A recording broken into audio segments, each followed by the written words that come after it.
Ang dami kong natutunan ngayong araw. Sobrang dami kong natutunan. Grabe. Talagang alam mo yun, nawindang yung utak ko eh. Alam mo yun, parang ipinanganak ulit yung utak ko. Bakit? Bakit naging ganito yung utak ko? Biruin mo ba naman? 11, di ba? 11 plus 1 equals 13. Di ba? Ang lupit nun. Saan mo nakita yung ganun? Sa Senado lang. Sa Senado. Grabe, sobrang sabi ko, pwede pala yun. Pwede palang maging ganun. No, sa panahon pa lang ngayon, hindi na uso ang isa. Kundi, yung isa, pwede mo nang gawing dalawa. Alupit! Di ba? Ganong kalupit. Win na win. Win na win si Gatchalian. Ha? Congrats. Biruin mo 11 plus 1 equals 13. Putang ina.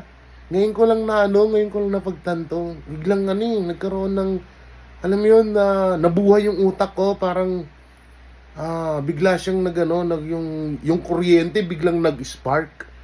Biglang biglang luminaw. Parang nagpasukan lahat ng kaalaman sa utak ko na putang ina. Ganun pala yun, no? Biruin mo yun, 11 plus 1 equals 13. Tangina, antindi. Mas matimbang ang 12 kaysa sa 13. At ang malupit pa niyan, ginamit nila sa Senado. Ganun kalupit. Ginamit nila sa Senado yung ganyang taktika.